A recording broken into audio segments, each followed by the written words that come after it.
नमस्कार। मेरी ऑनलाइन कक्षा नाद में आप सभी छात्र छात्राओं का एक बार पुनः हार्दिक स्वागत है। आज भारतीय संगीत के इतिहास की आखिरी कड़ी है। इस कड़ी में हम आधुनिक काल पर चर्चा करेंगे। आधुनिक काल की समयावधि 1800 ईस्वी से लेकर अब तक मानी जाती है। इस कालखंड को हम पुनः दो भागों में विभक्त करेंगे। पहला स्वतंत्रता प्राप्ति के पूर्व का समय और दूसरा स्वतंत्रता प्राप्ति के बाद का समय। जैसा कि आपने पिछले एपिसोड में सुना कि भारत में मुग़लों का आगमन हुआ और उन्होंने कई वर्षों तक यहाँ पर हुकूमत की। जब मुग़ल साम्राज्य पतन की ओर अग्रसर था, उस समय फ्रांसीसी, डच, पुर्तगाली और अंग्रेज़ों का भारत में आगमन हुआ। ये व्यापार करने के लिए आए थे, लेकिन धीरे धीरे अंग्रेज़ों ने संपूर्ण भारत पर अपना अधिकार कर लिया।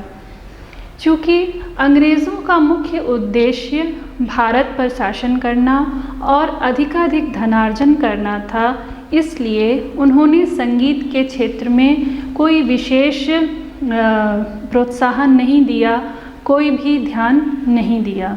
इस समय संगीत वेश्याओं के हाथ में जा चुका था। चूँकि समाज इनसे घृणा करता था, इसलिए संगीत को भी घृणा की दृष्टि से देखा जाने लगा। कोई भी सभ्य व्यक्ति संगीत का नाम लेना, संगीत सीखना पाप समझता था। तो फलतः मुग़ल काल में जो घरानों की नींव पड़ी थी, वो इस समय और सुदृढ़ होने लगी। उस समय संगीत जो है देशी रियासतों में कुछ राजाओं के यहाँ राजाश्रय प्राप्त था, घराने बन चुके थे, तो लोग जो है सिर्फ अपने रिश्तेदारों को संगीत सिखाते थे। आम जनमानस जो है वो संगीत से बिल्कुल कट गया था। लेकिन समाज में हमेशा कुछ लोग ऐसे होते हैं, आप किसी भी समय का इतिहास उठा करके देख लें, हमेशा कुछ ना कुछ ऐसे लोग होते हैं जो अपना कार्य जो है सत्यनिष्ठा और ईमानदारी के साथ करते रहते हैं, चाहे उन्हें कोई प्रोत्साहन दे अथवा ना दे। इसी कड़ी में जो है इस युग में भी, इस समय में भी कुछ ऐसे लोग रहे जो संगीत की ओर ध्यान देते रहे और अपना काम जो है संगीत के उत्थान के लिए करते रहे। मैं बात करूंगी जयपुर नरेश राजा प्रताप सिंह की। उस समय इन्होंने संगीत सार नामक पुस्तक लिखी।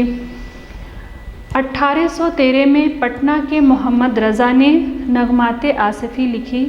इसमें इन्होंने राग रागनी पद्धति के जो 4 मत प्रचलित थे उनका खंडन किया और 6 राग 36 रागनी का जो है कॉन्सेप्ट दिया और काफ़ी के स्थान पर बिलावल को शुद्ध ठाट माना।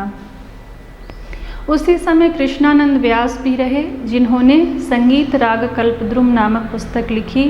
इसमें उन्होंने उस समय के प्रचलित ध्रुपद और ख्याल का संग्रह किया। इधर बंगाल के सुरेंद्र मोहन टैगोर ने यूनिवर्सल हिस्ट्री ऑफ म्यूज़िक लिखी। इसमें इन्होंने राग रागनी पद्धति को अपनाया। इन्हीं के भाई रविंद्रनाथ टैगोर ने भी संगीत के क्षेत्र में अभूतपूर्व योगदान दिया, अमूल्य योगदान दिया। उनके इस योगदान को हम जो है रविंद्र संगीत के नाम से ही जानते हैं। रविंद्रनाथ टैगोर ने संगीत और साहित्य दोनों में नए कीर्तिमान स्थापित किए। आज हमारा जो राष्ट्रगान है उसकी धुन भी रविंद्रनाथ टैगोर ने बनाई और लिखा भी उन्होंने। रविंद्रनाथ टैगोर को उनकी कृति गीतांजलि के लिए नोबेल पुरस्कार दिया गया। ये भारत के पहले व्यक्ति थे जिन्हें नोबेल पुरस्कार से नवाजा गया।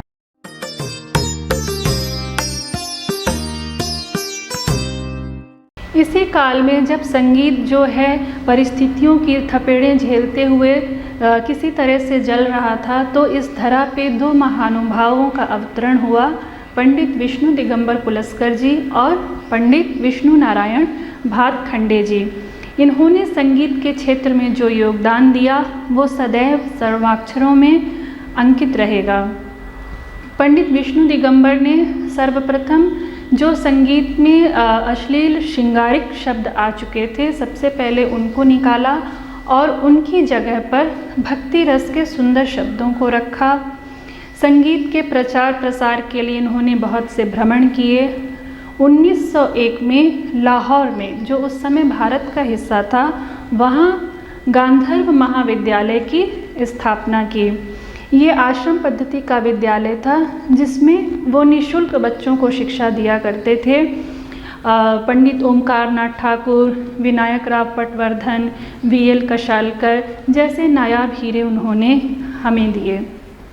इसके अलावा उन्होंने 50 पुस्तकें लिखी, जिसमें बाल बोध, राग प्रवेश, भजनामृत लहरी, जो कई वॉल्यूम्स में लिखी गई। पंडित नारायण भातखंडे जी ने भी संगीत के क्षेत्र में महत्वपूर्ण योगदान दिया। उन्होंने उस समय की जो प्रचलित ध्रुपद थे, ख्याल थे, उनका जो है संग्रह किया स्वरलिपि के द्वारा, ताकि जब हम किसी भी चीज़ का संग्रह स्वरलिपि के साथ करते हैं तो उसका जो क्रियात्मक रूप है वो हमेशा जीवंत रहता है, सुरक्षित रहता है। तो स्वरलिपि के द्वारा उन्होंने उस समय के जो प्रचलित ध्रुपद थे, ख्याल थे, उनका उन्होंने संग्रह किया। वर्तमान में जो हम थाट राग वर्गीकरण पढ़ते हैं, वो 10 थाटों के अंतर्गत उन्होंने समस्त रागों का वर्गीकरण किया। इसके अलावा उन्होंने लखनऊ में मैरिस कॉलेज ऑफ म्यूज़िक की स्थापना की, जिसे वर्तमान में हम भातखंडे संगीत डीम्ड यूनिवर्सिटी के रूप में भी जानते हैं। इसके अलावा इन्होंने बहुत सी पुस्तकें लिखी। लक्ष्य संगीत, अभिनव राग मंजरी, हिंदुस्तानी संगीत पद्धति, क्रमिक पुस्तक मालिका 6 भागों।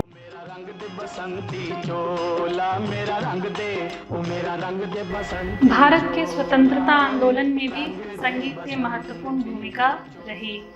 बात हम करें भगत सिंह के गीत, मेरा रंग दे बसंती चोला, माए रंग दे बसंती चोला, सरफरोशी की तमन्ना अब हमारे दिल में है, देखना है जोर कितना बाजुए का दिल में है।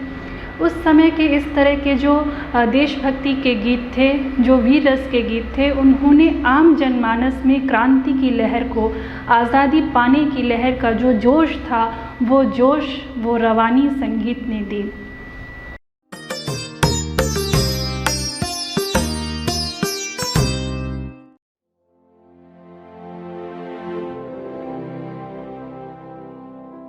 उन्नीस 1947 में जब हमारा देश आज़ाद हुआ तो उस समय की जो तत्कालीन हालात थे, वैसे समय में संगीत की कल्पना नहीं की जा सकती है, क्योंकि जनसंख्या का बड़े पैमाने पे स्थानांतरण हुआ, काफ़ी नरसंहार हुआ।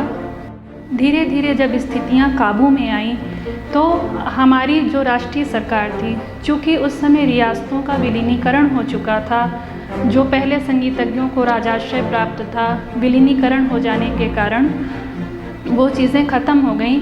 तो हमारी देश की जो उस समय की नवगठित सरकार थी, उसने जो है संगीत को संरक्षण प्रदान किया, क्योंकि किसी देश के नवनिर्माण में जितनी राजनीति पे ध्यान देने की आवश्यकता होती है, उतनी ही कला और संस्कृति पर भी ध्यान देने की ज़रूरत होती है। मैं एक किस्सा बताती हूँ कि एक बार नेहरू जी दिनकर जी के साथ किसी कार्यक्रम में जा रहे थे, तो उनका पैर सीढ़ियों से थोड़ा सा लड़खड़ा गया। तो दिनकर जी ने उनका हाथ थाम लिया और कहा कि जब कभी भी राजनीति लड़खड़ाती है तो साहित्य ही उसको संभालता है।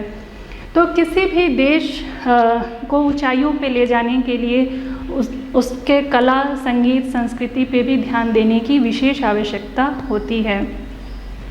हमारे संविधान के द्वारा राष्ट्रपति को राज्यसभा के लिए कलाकारों को मनोनीत करने का अधिकार दिया गया। 1950 से भारत रत्न, पद्मश्री, पद्म भूषण, पद्म विभूषण जैसी उपाधियां दी जाने लगीं।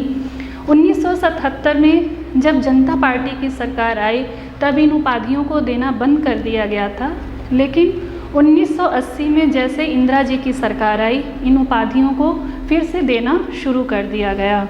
भारत सरकार के अलावा राज्य सरकारों के द्वारा भी जो है विभिन्न प्रकार के सम्मान कलाकारों को दिए जाते हैं।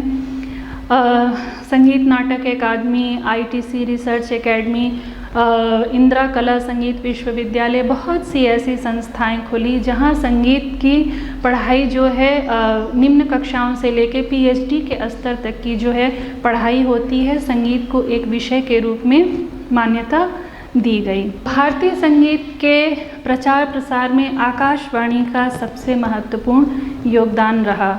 आकाशवाणी संगीत की कोई भी विधा हो, शास्त्रीय संगीत, उपशास्त्रीय संगीत, गीत, गज़ल, भजन, लोकगीत, सभी विधाओं का उसने प्रचार प्रसार किया।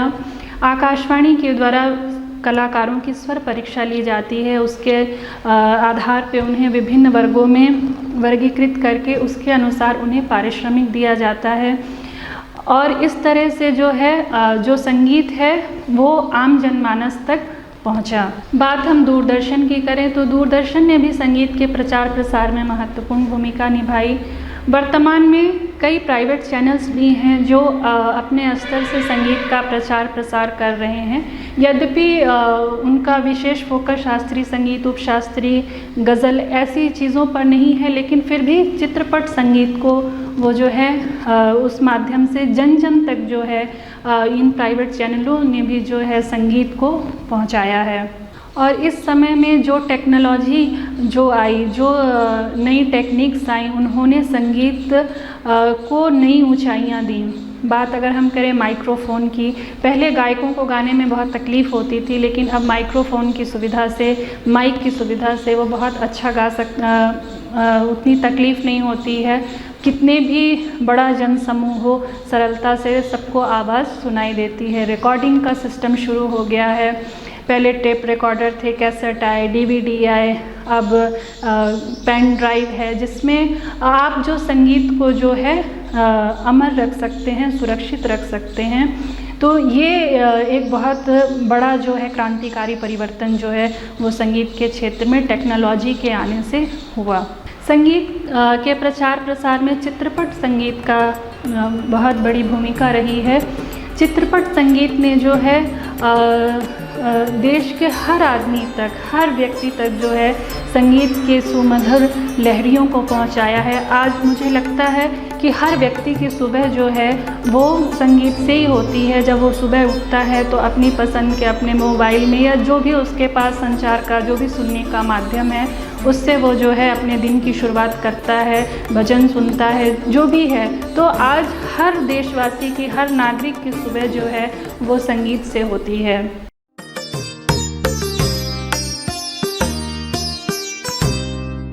इसके अलावा बहुत सी पत्र पत्रिकाएं भी संगीत की सेवा कर रही हैं। हाथरस से संगीत का प्रकाशन, छायानट जैसी तमाम पत्रिकाएं हैं। बहुत सी पुस्तकों का लेखन हुआ और अभी भी जारी है। वर्तमान में बहुत से संगीतज्ञ जैसे किशोरी अमोनकर, प्रवीण सुल्ताना, पंडित जसराज, भीमसेन जोशी जैसे महान कलाकारों ने संगीत के क्षेत्र में अभूतपूर्व योगदान दिया। भारतीय संगीत को विश्व पटल पर पुनः गौरवान्वित किया। और इधर के कुछ 10-12 वर्षों में सोशल मीडिया, इस प्लेटफॉर्म ने संगीत के प्रचार प्रसार में बहुत महत्वपूर्ण भूमिका निभाई है। आप विश्व के किसी भी कोने में बैठ करके जो है आप भारतीय संगीत सुन सकते हैं। आप अपनी पसंद का किसी भी तरह का संगीत सुन सकते हैं। यहाँ तक कि इस सोशल मीडिया ने हर उस कलाकार को मंच दिया है कि वो अब किसी पर निर्भर नहीं है। वो स्वयं अपने लिए जो है अपनी कला का प्रदर्शन सोशल मीडिया के माध्यम से कर सकता है, जो विश्व में कहीं भी देखा जा सकता है। इसके अलावा संगीत का चिकित्सा में बाखूबी प्रयोग किया जा रहा है।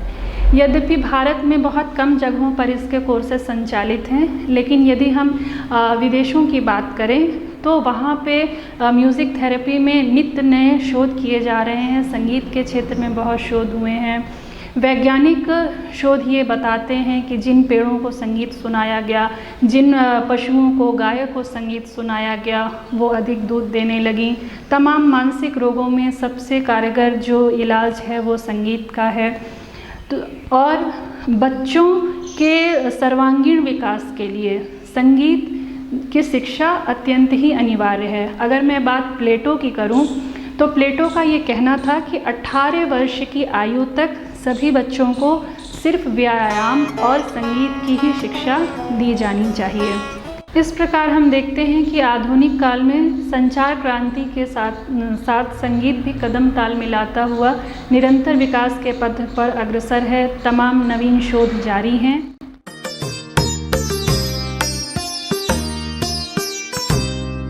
अब मैं आप लोगों को अभ्यास के लिए कुछ प्रश्न दे रही हूँ। विस्तृत उत्तरीय प्रश्न नोट करें। स्वतंत्रता प्राप्ति के पश्चात भारतीय संगीत के विकास पर प्रकाश डालिए।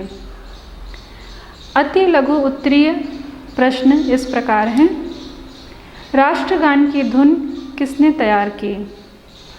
निम्नलिखित पुस्तकों के लेखकों के नाम बताइए। संगीत सार, नगमाते आसफ़ी, संगीत राग कल्पद्रुम, यूनिवर्सल हिस्ट्री ऑफ म्यूज़िक। वर्तमान समय में किन्हीं दो प्रसिद्ध शास्त्रीय गायक गायिकाओं के नाम लिखिए। गांधर्व संगीत महाविद्यालय की स्थापना किसने की? मैरिस कॉलेज ऑफ म्यूज़िक की स्थापना किसने की? वर्तमान में इसे अन्य किस नाम से जाना जाता है? वर्तमान समय में किस थाट को शुद्ध थाट माना जाता है?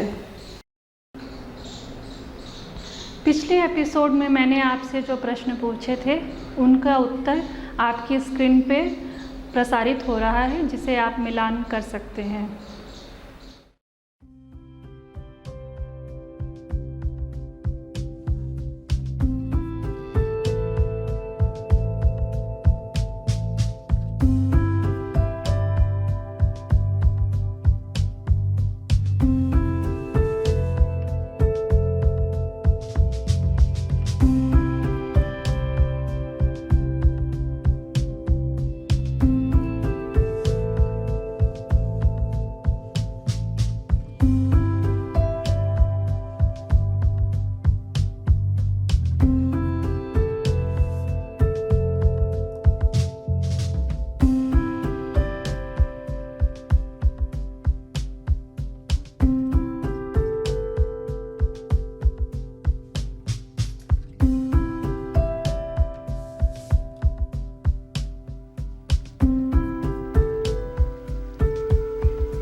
इस प्रकार भारतीय संगीत के इतिहास के तीनों कालों का हमने अध्ययन किया।